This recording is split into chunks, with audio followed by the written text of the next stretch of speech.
Ceci dit, on va entamer cette émission avec cette question de sécurité, Babila. On a suivi cette manifestation inopinée. On n'a pas compris les raisons. C'est après qu'on a eu vent de ce boulanger abattu de sang-froid à Amdalaï, plus précisément à Concasseur. Ah oui, Alassane Sako. En fait, c'est une situation qui m'est très surprenante parce que je suis tombé là-dedans du côté de Wanindara. J'ai même fait un post pour alerter les usagers de la route à ne pas emprunter cette voie. C'était justement avant-hier, dans les environs de 13h-14h, je passais à Wanindara. J'ai trouvé ce dispositif sécuritaire composé de la gendarmerie et de la police qui était là à échouer en tout cas des jets de pierre. Et la route avait été barricadée par endroits des ordures déversées sur la chaussée et des pierres, des barres de fer, des bois, tous ces déchets entachés sur le goudron. Et la police et la gendarmerie travaillaient de plus belle à libérer la voie aux passants. Et on parle même de l'un des plus grands embouteillages. Ah oui, justement, ça a créé une situation. En fait, personne ne s'y attendait. Uh-huh. Et c'est venu de façon spontanée. Uh-huh. Et on a constaté qu'il ne s'agissait pas seulement de Wanindara. Uh-huh. Donc, ils ont sauté un peu en Co5 pour aller reprendre un peu après Koza, à partir de Bomboli, aller un peu vers Koloma. Et derrière, à Bambeto, montant par Dar es Salaam, à Amdalaï, jusqu'à tous ces quartiers qui sont, tous ces secteurs qui sont sur ce axe-là, eh bien, ce fut une situation désagréable. D'abord, on s'interroge sur les véritables raisons de cette manifestation. Par endroits, nous apprenons jusqu'ici, parce qu'hier, j'étais de passage un peu vers Amdalaï, la nuit, j'ai trouvé des jeunes réunis par endroits et des véhicules, des pick-up de militaires qui étaient stationnés à certains niveaux. J'ai eu à approcher des gens pour essayer de comprendre. Justement comprendre qu'est-ce qui a motivé, n'est-ce pas, cette manifestation spontanée. Donc quand on nous parle de coupure d'électricité, j'ai dit mais ça ne valait pas la peine. Et d'autres, ce qui m'est paru en tout cas comme étant l'évidence de la situation, que ce fut une manifestation contre, n'est-ce pas, le délai, la date limite, n'est-ce pas, de permis, d'obtention des permis, mais aussi de rématriculation un peu sérieux. des engins roulants. Sincèrement parlant. Quand est-ce que cette décision a été prise? D'ailleurs, le report avant même cette manifestation, je me demande, non, sincèrement, est-ce qu'ils sont informés? Parce que le ministre, en tout cas, avant la date butoir, a sorti ce communiqué. Certains d'ailleurs ne comprenaient pas. Ils disent que le ministre Félix Lama va de report en report. Mais je crois que cette mesure est salutaire parce qu'on sait les difficultés extrêmes dans lesquelles nous vivons aujourd'hui.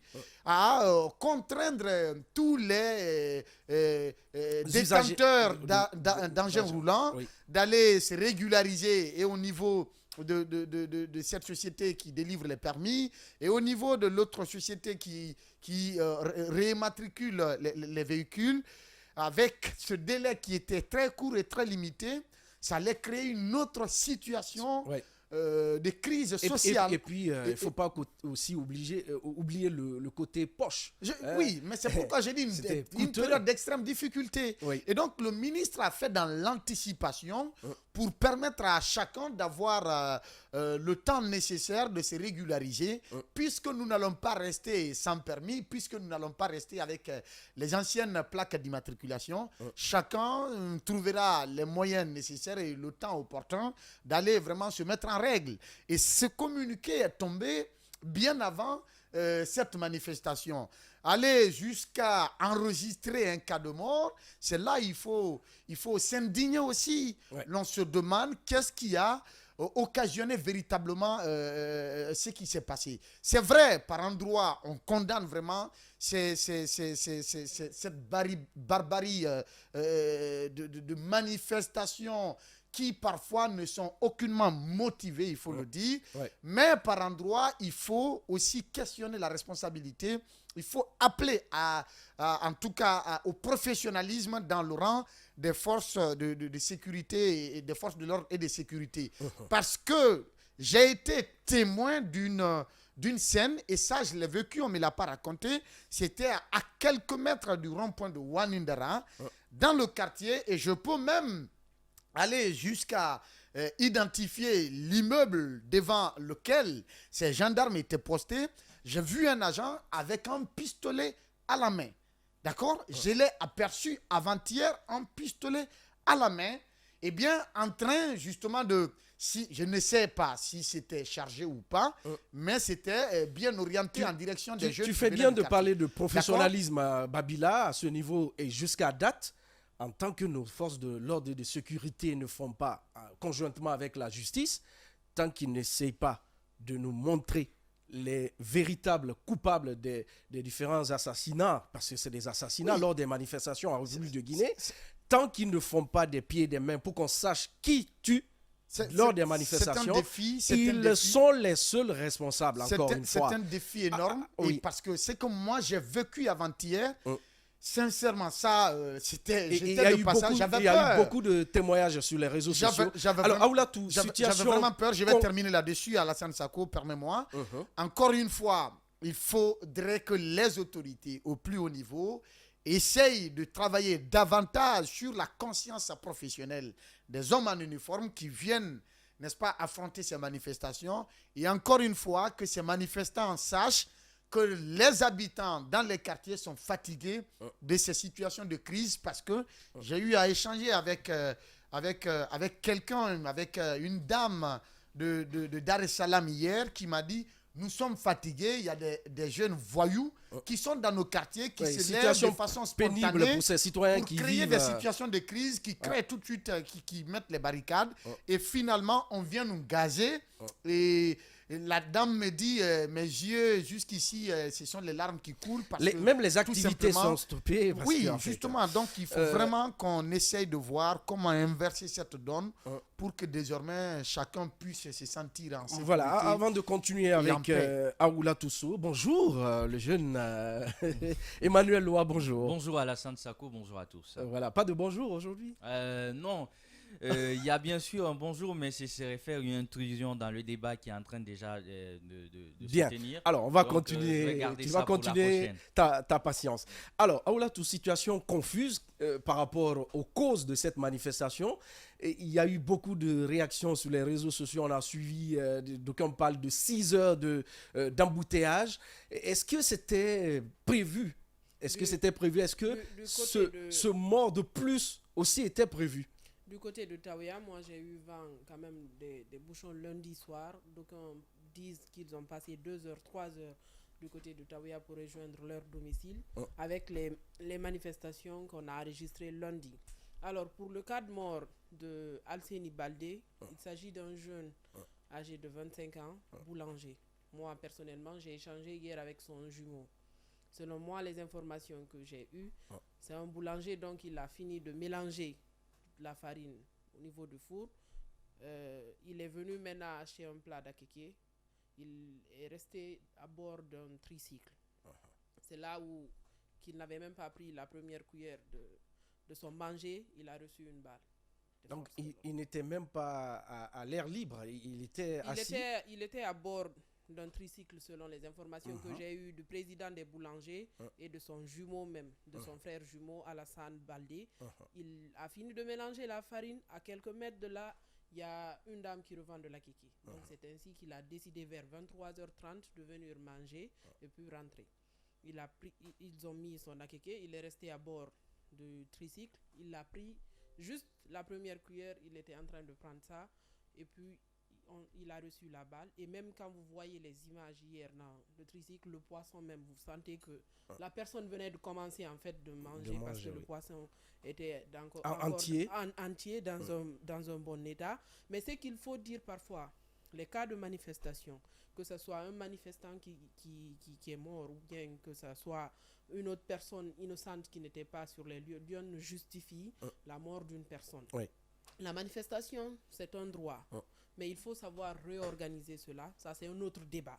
En attendant, lorsqu'il y a un cas de mort, je pense que il faut se pencher sur le cas de mort. C'est le plus important. En attendant, il faut que, encore une fois, pour ce cas-ci, qu'il y ait des enquêtes sérieuses, pas seulement des effets d'annonce, qu'il y aura des enquêtes. On a beaucoup de dossiers. À chaque fois, on nous annonce qu'il y aura des enquêtes, mais des enquêtes qui n'aboutissent pas. Mais en attendant, qui est le perdant? C'est la personne qui a rendu l'âme, en attendant, qui doit perdre. Donc, Alseni Baldé, j'apprends tout de suite également, j'ai échangé avec quelqu'un de sa famille. Il doit être enterré aujourd'hui même à 10h du côté de Hamdallah. Et ce qu'il faut retenir aussi pour ces manifestations, parfois, ce ne sont pas forcément les habitants de cette localité-là qui viennent manifester, barricader. Vous voyez, Babila l'expliquait tout de suite, la femme dit qu'elle reçoit du gaz et tout ce qui s'ensuit. Parfois, vous demandez aux habitants de ces quartiers-là, vous venez de vous dire s'ils connaissent les jeunes qui étaient là. Ce ne sont pas forcément des jeunes de la localité. Donc, c'est à revoir cette situation. Et si ils ont manifesté pour des raisons, des plaques d'immatriculation et puis des permis, ça, je pense que c'est le communiqué peut-être qui n'a pas été bien cerné par ces citoyens-là. Pour le délestage, en tout cas, il y a beaucoup de manifestations actuellement. Vous vous rappelez, ça fait pas une semaine ou 2 semaines, ici même à Matoto, tout près de l'immeuble ici, il y a eu une manifestation qui a bloqué la circulation à cause du délestage. Oui. On va continuer. Félix, je le disais, professionnalisme, oui, mais à quand la Guinée, manifestation sans cas de mort? Ben, écoutez, en fait, d'abord, c'est une zone très sensible. Ça ne m'étonne guère parce qu'en réalité... Et si d'aucuns profitaient de cette, comment dire, de cette manipulation? Je pense d'abord c'est l'inexistence de l'État dans cette zone.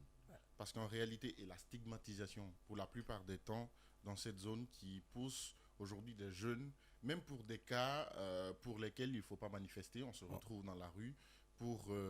J'ai l'impression que c'est devenu maintenant une norme et qu'on peut se retrouver un bon matin sans motif, sortir et manifester. Je crois qu'aujourd'hui, il faut que l'État prenne ses responsabilités parce qu'en réalité, les manifestations, surtout quand elles sont spontanées, on ne sait jamais à quoi s'attendre parce qu'en fait, ce n'est pas encadré. Maintenant, pour le cas de décès du jeune qui a été froidement abattu, du boulanger, c'est triste. D'abord, mes condoléances à toute la famille, mais c'est quand même triste parce qu'en réalité, ce qui écoeure, c'est qu'il était en train de travailler nuitamment. Vous savez, les boulangers en Guinée, c'est tard la nuit. Ce sont nos amis de la nuit. Donc, ils veillent la nuit pour que nous, on puisse manger le matin. Et donc, ils travaillaient nuitamment. Malheureusement, il a eu cette situation. Je ne sais pas pourquoi. Parce qu'en réalité, selon les témoignages qu'on a eu, parce que nous, on a appelé les gens, les proches qui étaient encore sur place. Donc, selon les témoignages, le jeune était en train de manger. Et donc, il s'est vu, il a pris une balle. Malheureusement, il a succombé. Je crois qu'aujourd'hui, qu'il faut qu'on diligente des enquêtes pour situer des responsabilités. Une vie humaine est sacrée. La vie humaine est sacrée. Peu importe la situation, pour un homme en uniforme, il faut d'abord préserver la vie humaine. C'est très important. Je crois que c'est basique. Même en termes de maintien d'ordre, c'est d'abord la préservation de la vie humaine avant le maintien d'ordre. Mais si on a la gâchette facile, je crois que ce n'est pas normal. Il faut diligenter une enquête pour situer des responsabilités. Bien.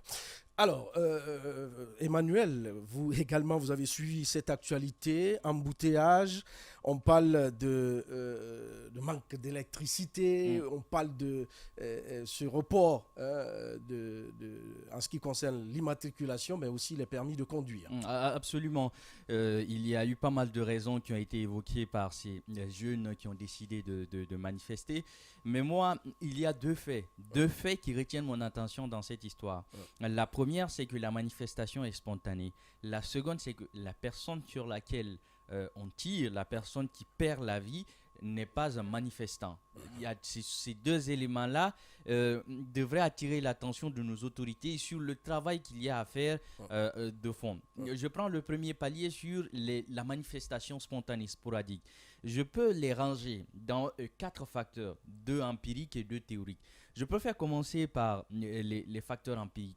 Les facteurs empiriques, c'est que vous êtes dans une entité ou vous êtes dans une localité où très souvent, comme le disait Aulatou, certains qui viennent manifester ne sont pas forcément ceux qui sont issus de ces entités-là. Vous avez des personnes qui aiment... le deuxième élément, c'est que vous avez des jeunes qui profitent de ces moments-là pour pouvoir extorquer des citoyens, pour pouvoir s'en prendre aux édifices privés de certains particuliers. Donc c'est un business, j'ai envie de dire, même si ce n'est pas beau à entendre, mais c'est un business juteux pour beaucoup d'entre eux, et cela rend très souvent facile pour eux à chaque fois qu'il y a ne serait-ce qu'une brindille ou ne serait-ce qu'un commencement de raison pour eux de sortir dans les rues, ils seront plus prompts à le faire parce que premièrement il y a cette question de business, mais il y a d'autres aussi qui ne sont pas forcément issus de ces quartiers-là et qui viennent manifester. Et ça, il faut mettre un accent là-dessus, comme l'a dit Aoulatou. Absolument. D'autres citoyens qui quittent d'autres quartiers parce que dans ces quartiers-là, c'est pas propice. Les manifestations, il n'y a pas de clients, si on peut s'exprimer comme ça. Ouais, et les éléments empiriques dont je voudrais faire appel, il y a la question de l'habitude. La question de l'habitude.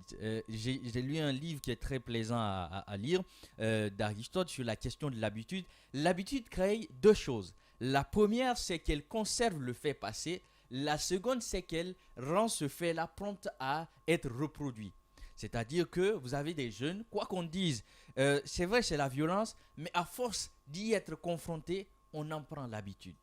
On en prend l'habitude qu'on en perd la gravité. Ça devient quelque chose de banal. Et puisque ça devient quelque chose de banal, on en demande. C'est devenu à un moment donné comme une certaine addiction. C'est-à-dire que chaque fois qu'il n'y a pas... Voilà, l'habitude est une seconde nature. Chaque fois qu'il n'y a pas de manifestation, il y a cette adrénaline-là que ça nous donne. Donc, on a véritablement envie de sortir. Maintenant, il y a l'autre élément théorique, c'est l'effet d'entraînement. Vous savez, la foule a une âme. Une personne individuellement prise ne peut pas forcément être motivée à aller barricader les routes. Mais Babila parlait de ces jeunes qu'on demande et qui n'ont pas de raison valable à se retrouver dans la rue. On va appeler ça l'effet d'entraînement. C'est qu'il y a des personnes, ils voient d'autres jeunes brûler des pneus, ils voient d'autres jeunes casser, s'en prendre aux gens et ils veulent participer à tout ce qui est en train d'être fait. Donc c'est pourquoi j'estime, au-delà du fait que c'est une portion de Conakry qui a accumulé assez de frustration du côté, c'est la zone où il y a eu le déguerpissement de Kapororaï, c'est la zone où il y a pas mal eu d'exactions qui ont été faites, c'est la zone qu'on a militarisée par le déploiement de l'armée. Donc c'est assez de frustration qui se rassemblent. Il y a des jeunes qui ont vu leurs frères, leurs sœurs tomber, parfois des personnes qui étaient simplement couchées dans leur lit, parfois assis sur leur véranda. Donc c'est assez de frustration. Il va falloir que les autorités, pour ce cas précis-là, travaillent avant même qu'il n'y ait des manifestations. Parce que ces derniers temps, j'ai l'impression que c'est quand il y a des soulèvements qu'on s'intéresse à comment résoudre cela. On ne s'intéresse pas au moment où il y a de l'accalmie, parce que l'accalmie, elle n'est qu'apparente. Les plaies n'ont jamais été pensées. Il suffit d'un seul élément pour que ça se ravive. C'est pourquoi, bien avant, il faut qu'il y ait une réflexion, peut-être soit qu'on ait à utiliser des jeunes. C'est vrai que l'alternative avec les associations, ça ne marche presque jamais, puisqu'il y a des personnes qui ont dit tantôt à la présidence du Conseil national de la transition qu'ils pouvaient avoir une même mise sur les jeunes de l'Axe, ce qui n'a pas été le cas. Personne en réalité ne peut dire qu'il maîtrise véritablement les jeunes de l'Axe, mais on pourrait plus ou moins avoir des personnes qui n'ont rien à voir avec la politique, rien à voir avec la société civile, qui sont des exemples, des modèles dans leur société, qui pourraient amener ces jeunes-là à s'intéresser à autre chose. Il faut surtout un travail de justice, parce que tant que cela ne sera pas fait, il y aura ce sentiment revanchard qui va naître à chaque fois que ces situations-là, pareil, se présenteront. Donc à l'État... Oui, j'évite pas d'utiliser. Non, j'évite d'utiliser ce terme parce que j'estime Parce que il veut donner la chance. Emmanuel, il veut donner la chance comment dire, à cette harmonie, à cette paix, Voilà. à cette sécurité, à cette justice Absolument. avant tout. Donc, Et pour terminer, il y a un projet de BA qui est intéressant s'il est mis en place, qui pourrait plus ou moins. Je suis un peu sceptique sur ces résultats, mais ça pourrait aider. C'est ce centre de loisirs là est assez bigarré parce qu'il va comporter un ensemble d'activités, le football, le basketball et tout. Ça pourra permettre à ces jeunes là de s'occuper aussi, de ne pas être toujours tentés de s'amouracher avec ce climat de chaos là, parce que j'ai envie de dire c'est un peu incompréhensible, mais il y a des gens qui aiment quand c'est chaud. Quand c'est chaud.